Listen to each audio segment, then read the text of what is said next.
अस्सलाम वालेकुम। आज इस वीडियो में हम बात करने वाले हैं इंडियन कॉन्स्टिट्यूशन के एक इंपॉर्टेंट फीचर की, जिसको हम कहते हैं DPSP, directive principles of state policy. जो ये डीपीएसपी है ये इंडियन कॉन्स्टिट्यूशन के पार्ट 4 में आते हैं और इस पार्ट 4 में आर्टिकल्स आते हैं फ्रॉम आर्टिकल 36 टू आर्टिकल 51। अभी तक हमने 3-4 पार्ट्स कंप्लीट किए। जैसे पार्ट फर्स्ट में आता है union and it's territory, part second में सिटीजनशिप, पार्ट थर्ड में फंडामेंटल राइट्स और ये पार्ट फोर्थ है DPSP, directive principles of state policy. इस वीडियो में हम समझेंगे what is the meaning of DPSP. जो डीपीएसपी है directive principles of state policy, ये क्या है? तो यहां पे याद रखना है हमें कि जो directive principles of state policy है ये डायरेक्शंस है, ये कई उसूल है जो गवर्नमेंट को मद्देनजर रखने पड़ते हैं जब भी वो कोई कानून या कोई पॉलिसी फॉर्मुलेट करे। यहां पे डेफिनेशन लिखी हुई है, directive principles are guidelines that direct the state to keep certain principles in mind while formulating any policy और एनी लॉ। जब भी गवर्नमेंट कोई लॉ बनाए, जब भी गवर्नमेंट कोई पॉलिसी बनाए, ठीक, तो पॉलिसी बनाते वक्त या कोई कानून बनाते वक्त गवर्नमेंट को कई उसूल मद्देनजर रखने पड़ते हैं और उन्हीं प्रिंसिपल्स को हम, उन्हीं उसूलों को हम क्या कहते हैं? Directive principles of state policy.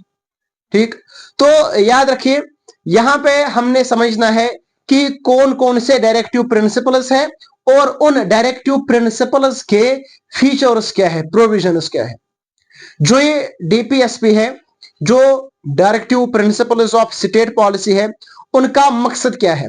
उनका मकसद यह है कि इंडिया में सिक्योर हो जाए सोशल एंड इकोनॉमिक जस्टिस। ठीक, एज वी नो जस्टिस किसको कहते हैं? ठीक, जस्टिस का मतलब हो गया हर किसी को अपना ड्यू शेयर देना। ठीक, to give each one his due share is called justice. ठीक, तो जो ये जस्टिस है, जस्टिस, इकोनॉमिक जस्टिस और सोशल जस्टिस, ये दो किस्म के जस्टिस सिक्योर करना और इन इक्वालिटीज को कम करना। इनइक्वालिटी इधर टू इरेडिकेट इट और टू मिनिमाइज इट। ठीक, ये भी प्रोविजन है किसका? डीपीएसपी का, directive principles of state policy का।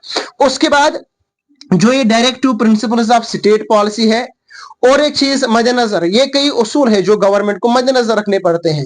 एक तो जब भी गवर्नमेंट कोई पॉलिसी बनाए, कोई कानून बनाए, उनको मद्देनजर रखना है। देखिए कानून कौन बनाता है? कानून गवर्नमेंट बनाती है।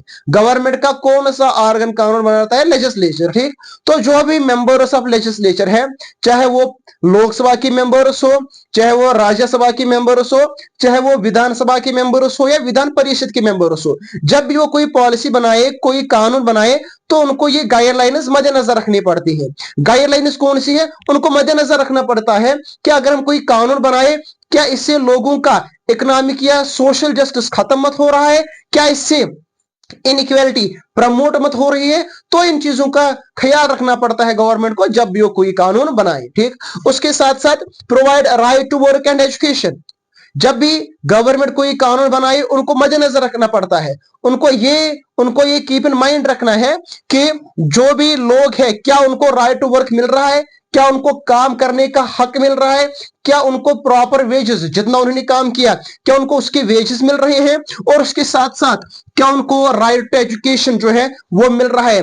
कहीं हमारे कानून से, कहीं हमारे इस पॉलिसी से उनका राइट टू एजुकेशन या उनका राइट टू वर्क वायलेट मत हो रहा है। ठीक, उसके बाद इसके साथ साथ और एक चीज मद्देनजर रखनी पड़ती है गवर्नमेंट को, to provide early childhood care. ठीक है ना, अर्ली चाइल्डहुड केयर मिलना चाहिए बच्चों को। ठीक, और ये भी एक उसूल है जो गवर्नमेंट को मद्देनजर रखना पड़ता है। और उसके साथ साथ पब्लिक हेल्थ इंप्रूव करना, पब्लिक हेल्थ इंप्रूव करना ये गवर्नमेंट की जिम्मेदारी है। ठीक है ना, ये भी गवर्नमेंट की जिम्मेदारी है कि जब वो कोई कानून बनाए, कोई पॉलिसी बनाए, इस पॉलिसी से लोगों का भला होना चाहिए, न कि उनकी पॉलिसी से, उनके कानून से लोगों का नुकसान हो जाए। ठीक है ना, इसी के साथ साथ बहुत सारे और भी प्रोविजंस है, बहुत सारे और भी फीचर्स है इन डीपीएसपी के। इस वीडियो में हम इतना ही पढ़ेंगे। आपके साथ मिलेंगे नेक्स्ट वीडियो में, तब तक के लिए दीजिए इजाजत। अल्लाह हाफिज।